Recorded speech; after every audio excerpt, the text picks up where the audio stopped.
Hi everyone.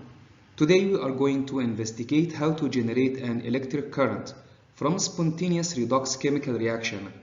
The device in which chemical energy is changed to electrical energy is called a galvanic cell or voltaic cell. Batteries are everyday examples of galvanic cells. Here is the design of a voltaic cell. So we will discuss how the voltaic cell operates. Basically, our objective is how to perform and conduct an experiment to test the operation of a voltaic cell. So let's get started. The chemicals and the apparatus needed are copper sulfate, zinc sulfate, copper strip, zinc strip, voltmeter, wires, and salt bridge. The procedures are: firstly, put 50 milliliters of copper sulfate and zinc sulfate in different beakers.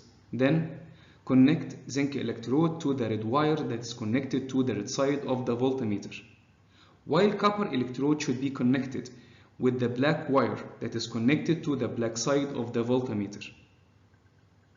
Then, dip copper electrode into the copper sulfate solution, while zinc electrode should be dipped into the zinc sulfate solution.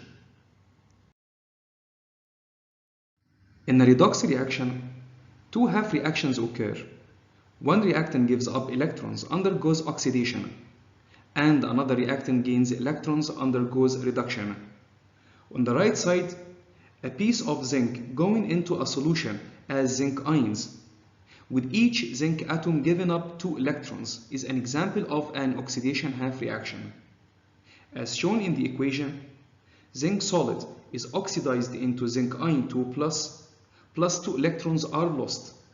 The oxidation number of zinc solid is 0, and the oxidation number of zinc ion Zn2+ is +2. Therefore, in this half reaction, the oxidation number increases from 0 to +2, which is another way of defining an oxidation process. On the left side of the voltaic cell, we can find the reduction half reaction, in which the oxidation number of the aqueous copper is +2, which decreases to 0 for the solid copper. By looking at the equation on the left side, we can find that copper ion Cu2+ is reduced by gaining 2 electrons to form copper solid. However, no half reaction can occur by itself. A redox reaction results when an oxidation and a reduction half reaction are combined to complete a transfer of electrons, as in the following example below. Zn solid plus Cu2 plus aqueous forms Zn2 plus aqueous plus Cu solid. Also, we can find that the electrons are not shown because they are neither reactants nor products, but have simply been transferred from one species to another, in this case from Zn to Cu2+. In this redox reaction, the Zn solid is referred as the reducing agent because it causes the Cu2+ to be reduced to Cu, while the Cu2+ is called as the oxidizing agent because it causes the Zn solid to be oxidized to Zn2+. The two half cells are connected by a salt bridge that allows a current of ions from one half cell to the other. To complete the circuit of electron current in the external wires, when the two electrodes are connected to an electric load, such as a light bulb or a voltmeter, the circuit is completed.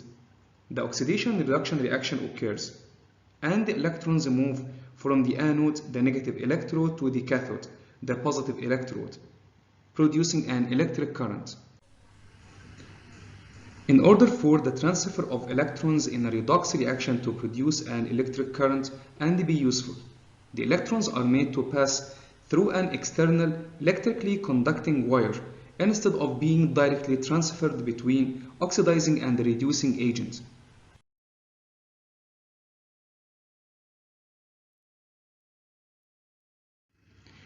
Now let's see how to calculate the cell potential E0 cell.